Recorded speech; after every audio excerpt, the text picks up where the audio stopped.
Hello friends, welcome back Spain news channel நண்பர்களே. இன்றைக்கி இந்த வீடியோவில் மிக முக்கியமான ஒரு ஜோதிட தாள்களை தான் அதிரடியாக இந்த வீடியோவில் பார்க்க போகிறோம். ஆக்சுவலி 1000 ஆண்டுகளுக்கு பிறகு சிறப்பான முறையில் அதிசயம் நடக்கக்கூடிய ஒரு பயங்கரமான நாளானது தற்போது வர இருக்குது. ஸோ அது என்னைக்கு அப்படின்னு பார்த்தீங்கன்னா பிப்ரவரியுடைய 17ஆம் தேதி அன்னைக்கு தமிழ் மாதம் மாசியுடைய 5ஆம் நாள் கிழமை அன்னைக்கு செவ்வாய்க்கிழமை. இந்த செவ்வாய்க்கிழமை அன்னைக்கு நிறைஞ்ச அமாவாசையானது வருது. வரக்கூடிய அமாவாசை மாசி மாதத்தில் வரக்கூடிய அமாவாசை.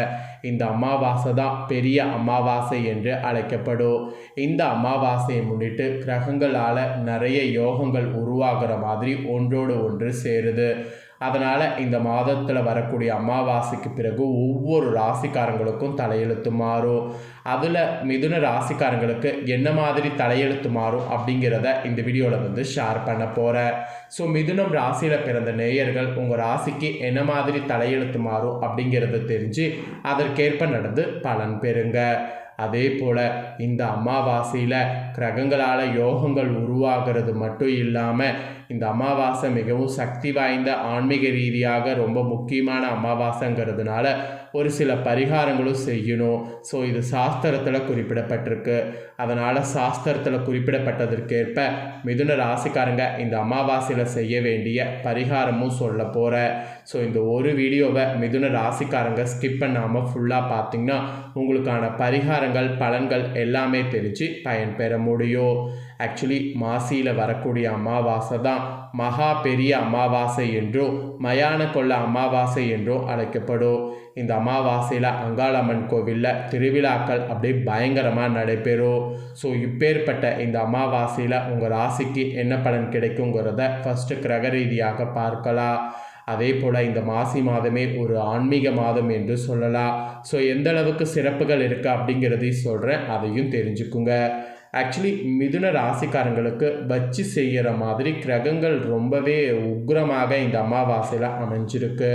அதனால் உங்கள் ராசிக்காரங்க கொஞ்சம் கவனம் தேவை. கொஞ்சம்னு சொல்கிறத விட ரொம்ப கவனம் தேவை.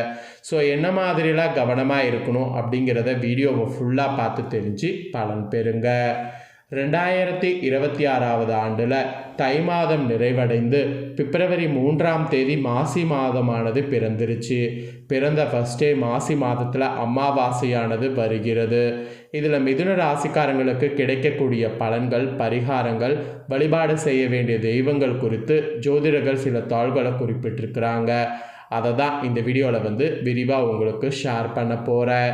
ஸோ இந்த மாசி மாதம் பிறக்கிறத 2026 ஆண்டு கும்ப மாதம் பிறக்குது என்று சொல்லலாம். கும்ப மாதங்கிறது மாசி மாதம் என்று அல்லலாம். ஏன் இப்படி மாசி மாதத்தை கும்ப மாதம்னு சொல்லப்படுது அப்படின்னு பார்த்தீங்கன்னா கும்பத்தில் சூரியன் வரக்கூடிய மாதமே மாசி மாதம். அதனால் இந்த மாதத்தை கும்ப மாதம் மாசி மாதம் இந்த மாதிரி பல பெயர்களில் அழைக்கலாம். பிப்ரவரி 13 ஸ்டார்ட் ஆகி மார்ச் 14 வரைக்குமே இந்த மாதம் இருக்குது. இந்த மாதத்தில் நிறைய விசேஷங்கள் நடைபெற இருக்குது. ஃபஸ்ட்டு பிப்ரவரி 15ஆம் தேதி மகா சிவராத்திரியானது வருகிறது. 4 கால பூஜைக்கு தரிசனம் செய்வது, பசுனை நல்லெண்ணெய் தீபமேற்றி வழிபடுவது, அன்னதானத்திற்கு உதவி செய்வது, இந்த மாதிரி இந்த அமாவாசையில் செய்கிறது ஏற்றத்தை ஏற்படுத்தும். பிப்ரவரி 15 மகா சிவராத்திரி அன்னைக்கு செய்கிறது ஏற்றத்தை ஏற்படுத்தும். அதை தொடர்ந்து வாக்கியப்படி மார்ச் 6ஆம் தேதி காலை 8:26 மணிக்கு சனி பயிற்சி நடைபெறுகிறது.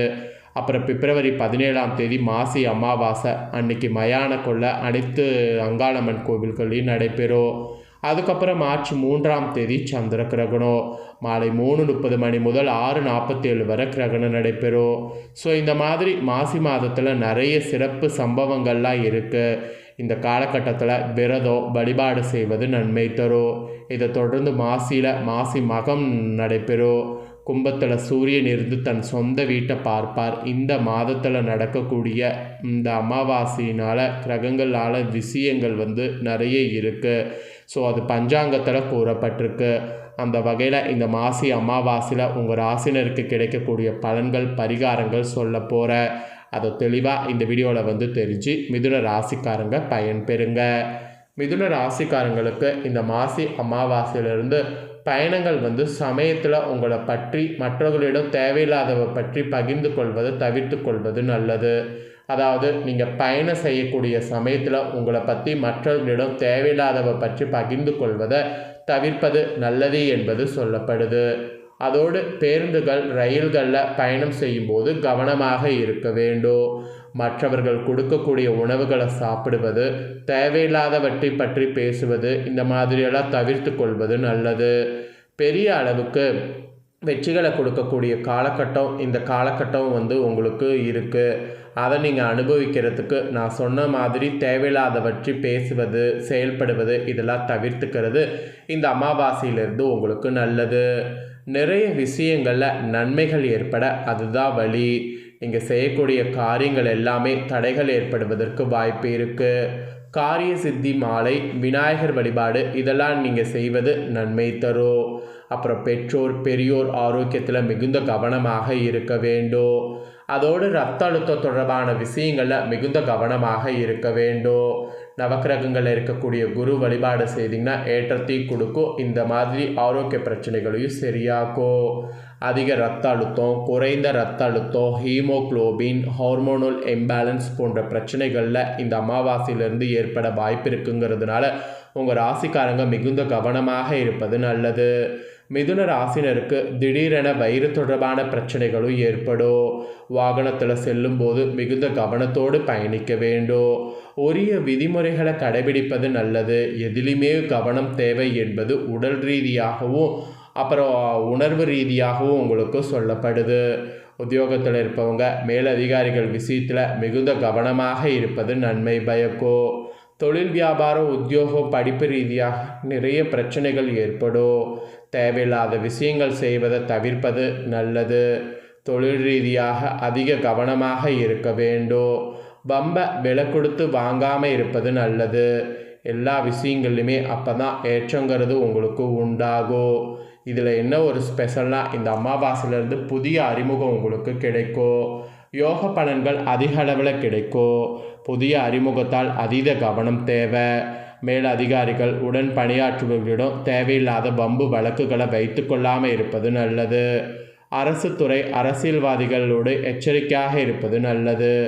மருந்து மாத்திரைகளை சரியான நேரத்தில் எடுத்துக்கொள்வது நல்லது. அது உங்களுக்கு எந்த ஒரு ஆரோக்கிய தொல்லையும் ஏற்படாது. அப்புறம் சட்டத்திற்கு புறம்பான செயல்களில் ஈடுபடுவர்களோடு தொடர்பில்லாமல் உங்களை நீங்கள் பார்த்து கொள்வது இந்த அமாவாசையிலிருந்து நல்லது. பிள்ளைகள் துணை விஷயங்களில் நன்மை உண்டாகும். தாய் வழி உறவு தந்தை வழி உறவுகளில் ஏற்றம் காணப்படும். திட்டமிட்டு செய்யக்கூடிய காரியங்கள் வெற்றி ஏற்படும். அதனால் எது பண்ணுறதா இருந்தாலும் பிளான் பண்ணி பண்ணுங்கள். இந்த மாதிரி மிகப்பெரிய ஒரு செக் இந்த அமாவாசையில் உங்களுக்கு வைக்கப்பட்டிருக்கு. என்னடா இப்படிலாம் பயமுறுத்துறனே அப்படின்ட்டு நினைக்க வேண்டாம். இந்த அமாவாசையில் உங்களுக்கு இப்படியெல்லாம் இருக்குது, அதனால் இதை மேனேஜ் பண்ணுற மாதிரி நீங்கள் நடந்துக்கணும் அப்படிங்கிறது உங்களுக்கு சொல்ல வர. இப்போ நெக்ஸ்ட்டு செல்வ வளம் அதிகரிக்க இந்த அமாவாசையில் நீங்கள் செய்ய வேண்டிய பரிகாரத்தை சொல்கிறேன், அதை தெரிஞ்சுக்குங்க. பொதுவாக அமாவாசை பௌர்ணமி போன்ற தினங்கள் மிகவும் விசேஷமான தினங்களாக கருதப்படுது. அதுலேயும் மாசியில் வரக்கூடிய அமாவாசை மிக சிறப்பு வாய்ந்த அமாவாசை. செல்வ வளம் பெருக வேண்டும் என்றால் அதற்கு கண்டிப்பான முறையில் மகாலட்சுமி தாயாரை இந்த முறைப்படி வழிபாடு செய்யணும். வாசனை மிகுந்த ஏலக்காய், கிராம்பு, பச்சை கற்பூரம் இந்த 3 பொருட்களை வைத்து இந்த பரிகாரம் செய்யணும். இந்த 3 பொருட்களை கொஞ்சம் பொருட்களை எடுத்து ஒரு கிண்ணத்திலேயோ அல்லது அகல் விளக்குலையோ போட்டு வைத்திடணும். அதுக்கப்புறம் நாள் முழுவதும் இது அப்படியே மகாலட்சுமி தாயார் படத்திற்கு முன்பாக இருக்கணும். மறுநாள் அதை எடுத்து பண வைக்க இடத்துலையோ வைத்திடணும். இல்லைனா பர்ஸில் கூட போட்டு வைத்திடணும். அதை அப்படியே ஒரு கவரில் இல்லை ஒரு பேப்பரில் மடித்து வைத்தா போதும். மூட்டையாக கட்டணுங்கிறது அவசியம் இல்லை. பச்சை கற்பூரம் காற்றுல கறந்து விடும். ஏலக்காயும் கிராம்பும் அப்படியே இருக்கும். அடுத்த மாசி அமாவாசை தினத்தில் இந்த ஏலக்காய் கிராம்பை சாம்பிராணி போடக்கூடிய தூபத்தில் போட்டுடணும். இப்படி இந்த மாசி அமாவாசையில் இந்த முறையில் மகாலட்சுமி தாயாருக்கு இந்த 3 பொருட்களை சேர்த்து வைப்பதன் மூலம் விரைவில் உங்களை பிடித்த தரிதரை நீங்கி செல்வ வளம் அதிகரிக்கும். ஸோ இது ஒரு சிறந்த பரிகாரம் என்பது சாஸ்திரத்தில் குறிப்பிடப்படுது. அதனால் இந்த ஒரு பரிகாரத்தை நம்பிக்கையோடு பார்த்தீங்கன்னு வச்சுக்கோங்களேன், நீங்கள் செய்திடுங்க.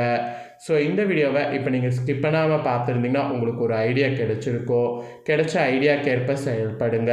இந்த வீடியோவை நீங்கள் பார்த்து பயனடைகிறது போல் உங்கள் ஃப்ரெண்ட்ஸ் ஃபேமிலியில் இருக்கவங்களும் பார்த்து பயனடையணும் அப்படின்னு நினச்சிங்கன்னா வீடியோ லைக் பண்ணி உங்கள் ஃப்ரெண்ட்ஸ் ஃபேமிலிக்கு ஷேர் பண்ணுங்கள். உங்கள் ஃப்ரெண்ட்ஸ் ஃபேமிலியில் இருக்கக்கூடிய மிதுன ராசிக்காரங்களும் இந்த தாள்களை பார்த்து இதை தெரிஞ்சு இதற்கேற்ப நடந்து பயன் பெறட்டும்.